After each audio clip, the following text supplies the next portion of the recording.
Hello, everybody. Elizabeth Johnston here, your story and creativity coach. I am super excited today to be talking to Connie Whitman. So she is this awesome sales expert. And before we jump into talking about story and in your business, the importance of that, Connie, please introduce yourself. Tell us who you are, what you do, and who you serve. Hi, Elizabeth. Thanks for interviewing me or having me or whatever this platform is. So thanks for doing this. So yes, my name is Connie Whitman, and I've been in sales for 39 years, 20 of that in business. And really the people I serve are business owners and corporate clients. But business owners, it's important because sales isn't 100% of our job. Well, in my world, is it or is it? So yes, it is. But sales is such an important component. And if our zone of genius is whatever I do for a business, that sometimes that sales conversation becomes a little uncomfortable and uncertainty prevails. And then you leave money on the table and then you can't scale business. So a lot goes into it. But business owners, I find, they get a little nervous about the sales conversation. They feel rejected and it's personal. And so there's a whole bunch that goes into that. Yeah, I just love what you do to help, entrepreneurs get comfortable with sales because I know a lot of heart-centered entrepreneurs are basically allergic to sales. But something that I just recently a light bulb went off. I was listening to somebody who said that marketing comes before sales. And when we're talking about sales and marketing, we always say it that way, sales and marketing. And I thought, oh my goodness, we should really be saying marketing and then sales, because that actually like flipped a switch in my mind about the sequence of events that has to occur before you get to that sales conversation. 100%. Yeah. And it's funny, Elizabeth, that's so funny that you say that, because people always say to me, so marketing, and I go, stop. I'm an expert in sales. I am not an expert in marketing. I have a team of people who do that. Yeah. I'm not marketing. Marketing is that written, people see and go, oh, I'm curious, right? But then you're going to make the sale. The sale comes through the conversation, not just through copy. And anybody who says all you need is good marketing copy to make the sale, I think that's not true. I think it helps build that like, no trust factor. They have to meet you. They have to like you. They have to trust you because you're the business, right? You're selling whatever the product or services that you're offering to your ideal client. So that's such an important distinction. And if they're not, you can't conflate the two terms, because that's, again, like, sales and marketing, it's just like two ways of saying the same thing. That's what I used to think until just very recently. But like, oh, it's two distinct things and two distinct talents. And function in your business. So. Agree. You are so smart, my friend. So I really, the topic of conversation is really about story and the importance of story in your business. So can you tell us about that? Like, why do you think that even though you're a sales expert, why still is story important to you and your business? Here's the thing, and this is for any business owner as well as me included in that. So well positioned, Elizabeth, I'll say. Stories are important because people won't remember the concept, right? Or my product or service is going to be life-changing because, and blah, blah, blah, blah. When you share an example or you share a story, they go, I remember when Connie said, I found the exact same thing happened to me. It could be the communication conversation. It could be asking the right questions. They're going to talk about the results of that skill without saying, so Connie taught me about asking the right open-ended questions. So I have clarity. So when I go to present, blah, blah, blah, it's noise, right? It's Charlie Brown's teacher. With when you ground it, right? It is, it's true. When you ground it in a story, every time they'll remember the story. And I'll just give a really quick example so people fully understand this. So I do teach communication, right? Ooh. Whoever your client is, you need to modify and pivot and shift so you're communicating the way they need it. Okay, Connie, that sounds great. Here's the example. My husband and we communicate completely differently. And when it was his birthday, and I don't love animals in the house personally, just I'm a little bit of a germaphobe. He wanted a bird. I went and I got the bird. I never had a bird. My friend came with me. I move fast. I bought the bird. We bring it home. My friend helps me put it in the cage. It had one leg. Oh, So no. I swear to God, true story, right? So I moved too fast. So he comes home. He's like, what's the matter? I'm like, I got you a present. He goes, I see that, but why do you look sad? I go, it only has one leg. He's like, no. I go, only has one leg. Well, net, we didn't return it to the store because they were going to destroy it, and we kept it. Fast forward, because he's much slower. He's more methodical in how he thinks. He's opposite of me, right? He would never have bought a one-legged bird.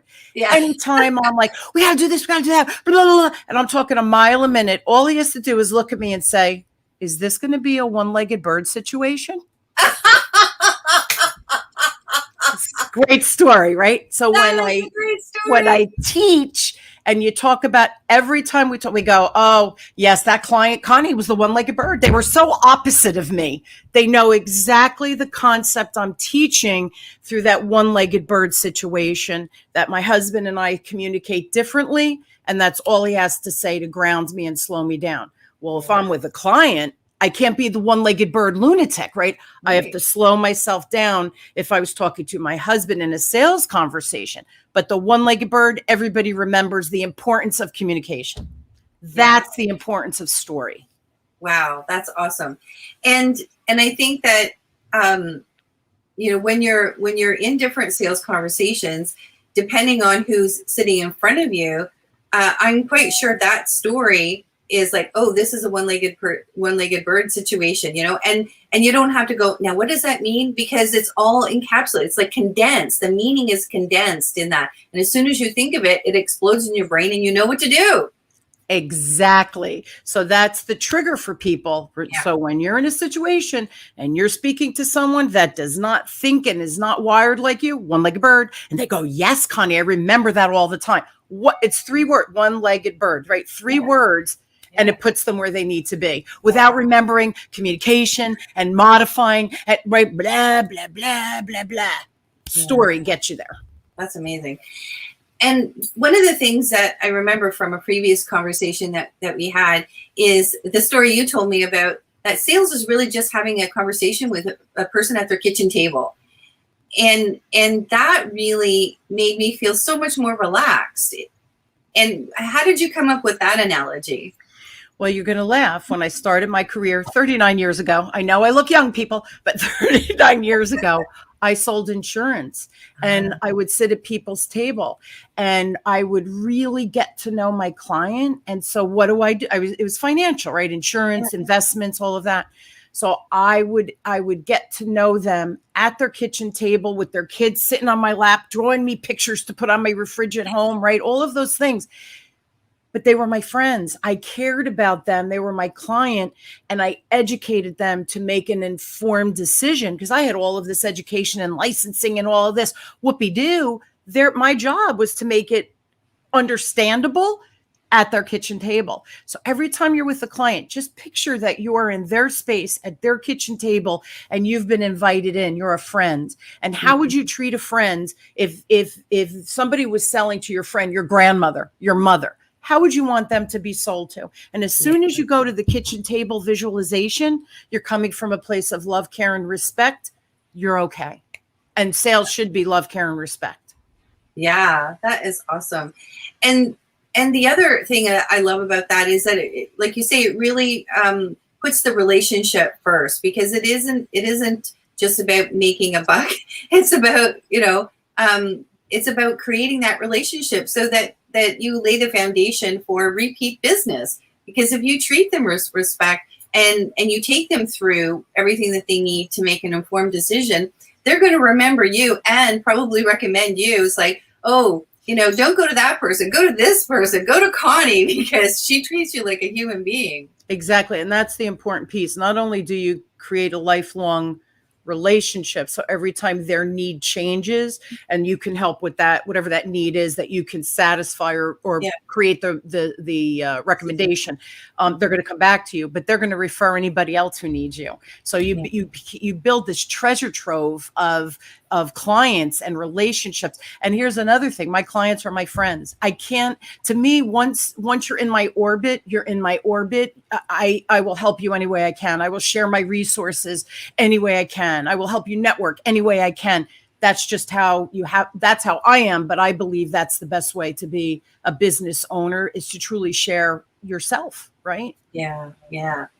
And you're a communications expert as well. And communication really is about the story that you want to create between the two of you. And I think when you think of it from that perspective, the story that you want to create or the relationship that you want to create, you're thinking about things in the long term. It's not just one transaction, activity.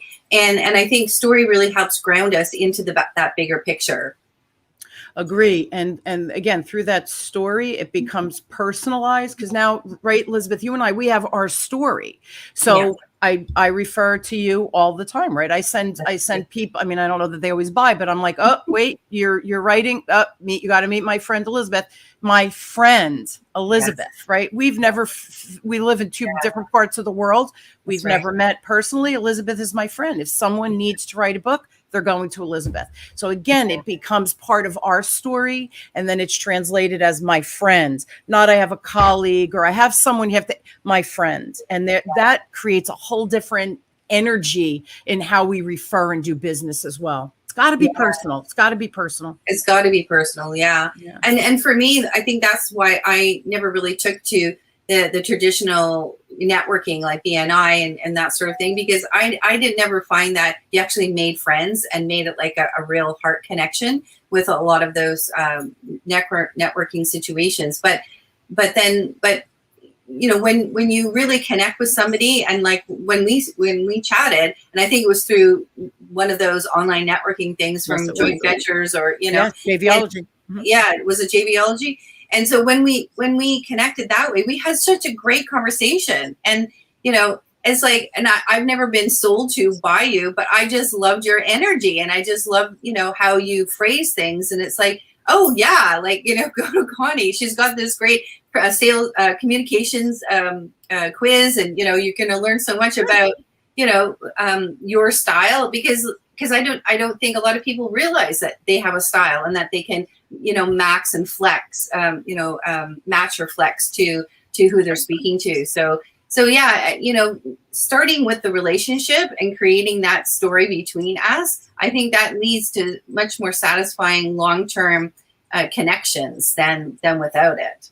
And you and I, like, you have me here. You're sharing me with your people. I shared you with my people, right? You're part of giveaways. I'm part of giveaway. We have orbited with each other because we're like-minded, right? We're both very heart-centered. We come from this place of love, care, and respect with anybody that is our client. So it's this just natural synergy that you and I have created, because again, that, the water seeks its own level, right? You and I are heart-centered. We come from that place. It's not a put on, right? It's natural for us.